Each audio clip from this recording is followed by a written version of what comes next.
आप सभी को जय मसीह की। आज परमेश्वर के वचन में आप सभी का स्वागत है। परमेश्वर पिता आज अपने वचनों के द्वारा आप सबको बहुत ऐसी आशीष को दे। वे अपने वचनों के द्वारा आपसे बोले और बातचीत करे। आज हम लोग नेहमिया की पुस्तक उसका 6वां अध्याय उसके 3 पद को देखेंगे, जहाँ इस प्रकार से लिखा है, परंतु मैंने उनके पास दूतों से कहला भेजा, मैं तो भारी काम में लगा हूँ, वहां नहीं जा सकता। मेरे इसे छोड़ तुम्हारे पास जाने से वह काम क्यों बंद रहे। फिर उन्होंने 4 बार मेरे पास वैसी ही बात कहला भेजी और मैंने उनको वैसा ही उत्तर दिया। और आज परमेश्वर अपने वचनों के द्वारा हमें नेहमिया के पुस्तक से कुछ बातों को बताना चाहता है। नेहमिया वो व्यक्ति था जो सूसनगढ़ राजगढ़ में रहता था, और ये वही सूसनगढ़ है जहाँ पर हम लोग देखते हैं एस्तेर की पुस्तक में इसका जिक्र है, जहाँ का राजा उस समय क्षयर्ष था। परंतु जब नेहमिया वहां पर था तो वहां उस समय का राजा अंतरछत था, और जब यहाँ पर रहते हुए उसने अपने लोगों को, जो लोग बंधुआई से छूट करके यरूशलेम गए थे, उन यहूदी भाइयों ने जब नेहमिया को बताया कि हमारे यरूशलेम की क्या दुर्दशा है, और जो लोग बंधुआई से छूट कर आए वो भी लोगों की नजरों में ठट्ठों का और नामधराई का कारण बने हुए हैं। जब ये बात सुना तो नेहमिया दुखों से भर गया और अपने लोगों के लिए विलाप करने लगा, यरूशलेम के लिए विलाप करने लगा, परमेश्वर के सामने दुहाई को देने लगा, उपवास करता और परमेश्वर के सामने रोता, अपने लोगों के पापों को मानता। ऐसा इसका जीवन था। और नेहमिया के अंदर अपने लोगों के लिए एक बड़ा बोझ था, एक भारी बोझ उसके अंदर परमेश्वर ने डाला। और यही बात वो बोल रहा है, मैं तो भारी काम में लगा हूं, नहीं जा सकता। ये कौन सा भारी काम था? अपने लोगों के छुटकारे से आए लोगों की नामधराई को दूर करने का, अपने लोगों के वो टूटी हुई दुर्दशा को बनाने का, उनकी टूटी हुई आशा को बनाने का, ये इसके अंदर एक भारी बोझ था। और ये क्या कर रहा था? अपने लोगों के एक भारी बोझ को लेकर के क्या क्या उसका चेहरा उदासी से घिरा था। परंतु राजा के मन को परमेश्वर ने चलाया और उसको एक अद्भुत सहायता को राजा ने दिया। और इन्हीं सहायता को लेकर जब वो यरूशलेम को गया, वहां टूटी हुई शहरपनाह को और जले हुए फाटक को देख करके क्या क्या उसको बनाने लगा। तब प्रारंभ के दिनों से 2 व्यक्ति उसके विरोध उठे, और संबलत और तोबिया 2 व्यक्ति इसके विरोध में बार बार षड्यंत्र को रचते, बार बार इनके विरोध में कार्य को करते, इनको ठट्ठे में उड़ाते और उनको कहते कि तुम जो शहरपनाह को बना रहे हो, बोल रहा है, ये जो शहरपनाह बना रहे, ये निर्बल यहूदी क्या करना चाहते हैं, ऐसा बोलकर उसके बारे में बोलने लगे। क्या ये वह काम अपने बल से करेंगे? क्या वे अपना स्थान दृढ़ करेंगे? क्या वे यज्ञ करेंगे? क्या वे आज के ही सब काम पूरा कर डालेंगे? क्या वह मिट्टी के ढेरों से और जले हुए पत्थर से फिर नए सिरे से बनाएंगे? और उन्होंने उनके पास अमोनी तोबिया था, वह कहने लगा, जो कुछ वे बना रहे हैं, क्या कोई गीदड़ भी उन पर चढ़े तो वह उनकी बनाई हुई पत्थर की शहरपनाह को तोड़ देगा। और जब ये ठट्ठों को, इन मजाक को सुन रहे हैं, उनके विरोध में कर रहे हैं, तब ये क्या कर रहे हैं? परमेश्वर से दुहाई को दे रहा है नेहमिया। और ये शुरू के दिनों से उनके विरोध में उठे थे, और यही लोग बोल रहे, उन्हों के मैदान में हम मिले, हम बातचीत करें। इसलिए नेहमिया बोल रहा है, मैं तो भारी काम में लगा हूं, मैं नहीं जा सकता, है ना। और जब मैं जाऊंगा तो क्या हमारा काम बंद क्यों हो, बोल रहा है। यानी कि परमेश्वर ने जो बोझ, जो जिम्मेदारी दिया, उस जिम्मेदारी के प्रति नेहमिया विश्वास योग्य था। और आज कई बार नेहमिया की पुस्तक से परमेश्वर हमें बताना चाहता है, जब परमेश्वर ने हमें अपने लोगों की जिंदगी जो टूटी है, जो उजड़ी है, जो दुर्दशाओं में, जो पापों में, जो अंधकार में है, जो बुराइयों में घिरी है और नाना प्रकार के बीमारियों के बंधन पे पड़ी है, परंतु परमेश्वर हमें क्या करता है? इन कार्य के लिए बोझ को दिया है। लेकिन हमारे जीवन में भी संबलत और तोबिया जैसे लोग होंगे जो हमको क्या करेंगे? मैदान में बोलेंगे, मौज मस्ती की दुनिया में संसार के चकाचौंध में तुम भी हमारे साथ बोलेगा, और हमको अपने मकसद से भटकाने की कोशिश करेगा। लेकिन नेहमिया का जीवन हमें बता रहा है, ये जो भारी काम मेरी जिम्मेदारी है, क्या मैं नहीं जा सकता? क्योंकि मेरे जाने से काम क्या होगा? रुक जाएगा। आज कई बार परमेश्वर अपने वचन के द्वारा हमें बता रहा है, नेहमिया की पुस्तक से बता रहा है, हमें अपने मकसद से कभी भी नहीं हटना।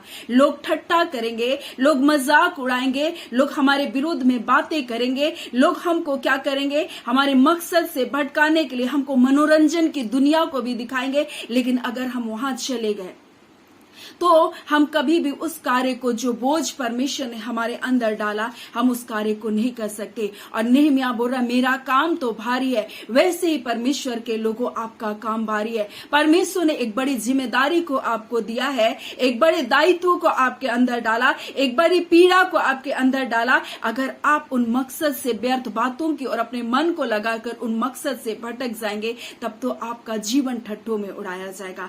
तब तो आप भी उनमें से लोगों में क्या किए जाएंगे, गिने जाएंगे। और यही बात नेहमिया बोल रहा है, मैं जो भारी काम में लगा हूं, मैं नहीं जा सकता। और वो 4 बार उसको लगातार बोल रहे। और ये उस समय की बात थी जब शहरपनाह बन चुका था, फाटक लग चुके थे, केवल उनके पल्ले लगने बाकी थे। और ये बार बार उसको क्या कर रहा है, बुला रहा है। यानी कई बार हम अपने जीवन में बहुत सारी सेवकाई को कर चुके होंगे, परंतु अंतिम पड़ाव में जब हम पहुंचते हैं, और ये वो समय होता है जब शत्रु के लिए दरवाजे बंद होने वाले होते हैं, तब हमको शत्रु क्या करता है, हमको करके बुलाता है, ताकि हमें क्या करे, अपने मकसद से भटका ले। शहरपनाह बन चुकी थी, फाटक भी बन चुके थे, केवल पल्ले लगने बंद थे। और उनको पता था कि अब हमारे लिए दरवाजा बंद होने वाला है। वैसे ही शैतान जब जानता है कि अब दरवाजा हमारे लिए बंद होने वाला है, तब वो आपके लिए एक योजना को चलेगा, आपके लिए एक चाल को चलेगा, ताकि आपको आपके उद्देश्य से क्या करे, भटका दे और आपको क्या करे, वो संसार की ओर लेकर जाए। लेकिन अगर आप नेहमिया के तरह सचेत और चौकस है, तो आप कभी भी उन मकसद से आप दूर नहीं जाएंगे। और यहाँ तो हम देखते हैं, अगर 6वां अध्याय का हम लोग अगर आगे देखेंगे, तो वहां पर 12 में इस प्रकार से लिखा है, फिर मैंने जान लिया वह परमेश्वर का भेजा नहीं, परंतु उसने हर एक बात ईश्वर का वचन कह के मेरी हानि के लिए कही, क्योंकि तोबिया और संबलत ने उसे रुपये देकर रखा। और ऐसे झूठे लोगों के द्वारा परमेश्वर के वचन को भी बोलकर आपको भटका दिया जा सकता है। अगर आप नेहमिया की तरह सचेत और चौकस नहीं रहे, तो आपको जिस मकसद से आपने को परमेश्वर ने चुना है, आपको बुलाया, आपके मकसद से वो क्या कर सकता है, हटा सकता है। और यहाँ पर नेहमिया समझ गया था कि ये व्यक्ति जो मुझको परमेश्वर के भवन में मेरी सुरक्षा की बात कर रहा है, बोल रहा है कि वो लोग तुझको मारने रात में आएंगे, इसलिए तू मंदिर में जाकर छुप जा और हम द्वार बंद करके रखेंगे। तो नेहमिया इस बात को समझ गया कि ये जो व्यक्ति है, ये परमेश्वर की ओर से नहीं, हालांकि ये मुझे मंदिर में तो बुला रहा है, परमेश्वर के भवन में तो बुला रहा है, लेकिन इसका उद्देश्य क्या है, सही नहीं है। इसलिए वो बोलता है, परंतु मैंने कहा, क्या मुझ जैसा मनुष्य भागे, और मुझ जैसा कौन है जो अपना प्राण बचाने के लिए मंदिर में घुसे, मैं नहीं जाने का। फिर मैंने जान लिया कि यह परमेश्वर का भेजा नहीं, परंतु उसने हर एक बात ईश्वर का वचन कहकर मेरी हानि के लिए कही, क्योंकि तोबिया और संबलत ने उसे रुपये दे रखा, और उन्होंने इस कारण रुपये दे रखा कि मैं डर जाऊं, बोल रहे हैं। और वैसा ही काम करके क्या करूं, पापी ठहरूं, बोला, और उसको दोष लगाने का मेरे जीवन में अवसर मिल जाए और मेरी नामधराई हो जाए। परंतु इस बात को नेहमिया जानता था कि ऐसा करने से मेरी नामधराई हो जाए। और ये क्या कर रहा था, निस्वार्थ परमेश्वर की सेवा कर रहा था। ये धन के लिए परमेश्वर की सेवा नहीं कर रहा था। और ये लोग कहीं ना कहीं उसको बहलाकर फुसलाकर उसके ऊपर दोष को ढूंढ रहे थे, ताकि उनको क्या कर सके, उसको बदनाम कर सके, उसको नीचा गिरा सके। और आज परमेश्वर अपने वचन के द्वारा आपसे बोलना और बातचीत करना चाहता है। शैतान ऐसी ही आपके साथ चालाकियों को कर सकता है परमेश्वर के वचन को बोलकर। इसलिए अगर आप सचेत और चौकस नहीं रहे, तो आपको भी क्या करेगा, शत्रु आपको नामधराई में, आपको दोषारोपण में फंसा सकता है। और ये वो समय था जब फाटक के पल्ले लगने थे, यानी शत्रु जानता है कि जब पल्ले लग जाएंगे, मैं जा नहीं सकता इसके अंदर, मैं इनके लोगों की हानि नहीं कर सकता, इसलिए आपको लोभ और लालच में फंसा सकता है।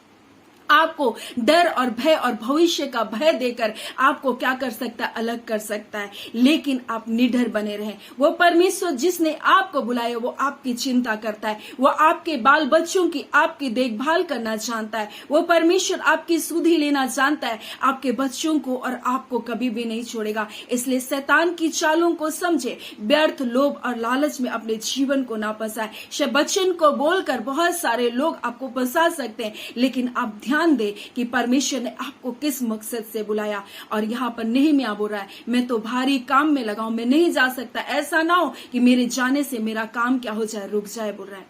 और यही बात परमेश्वर आज अपने वचन के द्वारा अपने लोगों से बोलना चाहता है कि हम भी जिस काम के लिए परमेश्वर ने हमको चुना, आज संसार हमें बहलाएगा, हमें फुसलाएगा, कई बार ठट्ठे उड़ाएगा, कई बार मजाक उड़ाएगा, तुम्हारे काम का कोई प्रतिफल नहीं, तुमको ये काम छोड़ देना चाहिए। लेकिन आपको परमेश्वर ने जब खास मकसद से बुलाया, आत्माओं को जीतने के लिए बनाया, लोगों की भलाई करने के लिए बनाया, आप उसी मकसद को पकड़े रहें और अपने कार्य को करते जाएं, चाहे लोग कुछ भी बोले। सो आज परमेश्वर अपने वचनों के द्वारा हम सबको बहुत ऐसे आशीष को दे। आमीन। आइए हम प्रार्थना करेंगे।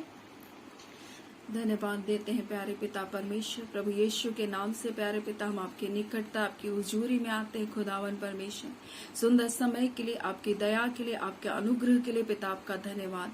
नया दिन दिया खुदावन परमेश्वर पिता, इस नए दिन के एक एक घड़ी, एक एक पहर को खुदावन परमेश्वर हम आपके हाथों में सौंपते। खुदान आपके बच्चे आपके आड़ और ढाल में है, आपकी अद्भुत सुरक्षा में है प्रभु, आपके दूतों सरदूतों की छावनी में आप अपने प्रियों को रखे हैं। खुदान इस नए दिन के हर एक आशीष छुटकारा यीशु के नाम से आपके बच्चों के जीवन में आने पाए। खुदावन परमेश्वर, जितने इस YouTube चैनल से जुड़ते प्रत्येक के परिवार को खुदावन हम आपके हाथों में सौंपते प्रभु, हर एक के जीवन की सुधि लीजिए, उनके परिवार की सुधि लीजिए। खुदावन जितने अकेले हैं, खुदावन अनाथ है, खुदावन परमेश्वर आप उनकी सहायता कीजिए, उनके परिवारों को बसाइए। खुदावन परमेश्वर जितने लोग परमेश्वर बेरोजगारी में प्रभु जी एक अच्छा जॉब उन्हें मिलने पाए। खुदावन परमेश्वर जितने लोग प्रभु जी आज निराशा हताशा में प्रभु जी आपका हर्ष आपका आनंद उनके जीवन में आने पाए। खुदावन परमेश्वर प्रभु जी जितने डिप्रेशन में प्रभु, सारे डिप्रेशन लाने वाली दुष्ट आत्माओं की ताकत आपके बच्चों को छोड़कर यीशु के नाम से जाने पाए। खुदावन परमेश्वर एक नया दिन, नया अवसर, नया अनुग्रह आपके बच्चों के दरवाजे को खोलकर प्रभु उनके जीवन में प्रवेश करने पाए। हर निराशा की बातें उनके जीवन से निकाली जाए, हर दुख और शोक की बातें उनके जीवन से हटाई जाए, उनके दुख को प्रभु जी आप आनंद में बदल दीजिए। खुदावन प्रभु अपने अद्भुत शांति को, अपने आनंद के तेल को प्रभु उनके जीवन में उंडेल दीजिए। खुदावन परमेश्वर आपकी भलाइयां प्रभु जी उनके मार्गों पर बनी रहने पाए प्रभु जी, आपका सुरक्षा उनके जीवन पर बना रहे। खुदावन प्रभु आज के दिन जितने स्कूल कॉलेज पिता परमेश्वर हॉस्पिटल में जाते कार्य करते प्रभु जी, हाँ पिता शिक्षक है प्रभु जी, हर एक को आशीष को दीजिए। खुदा जितने पिता ऑफिस के वर्क कर रहे प्रभु जी और बहुत सारी प्रॉब्लम्स है पिता उनके ऑफिस में, यीशु के नाम से सारे प्रॉब्लम जाते रहे। जितने कोर्ट केस में फंसे यीशु के नाम से आजादी पाए। जितने परमेश्वर गर्भावस्था में प्रभु जी, हाँ पिता नॉर्मल डिलीवरी होने के लिए अनुग्रह दीजिए। जितनों का आज जन्मदिन है,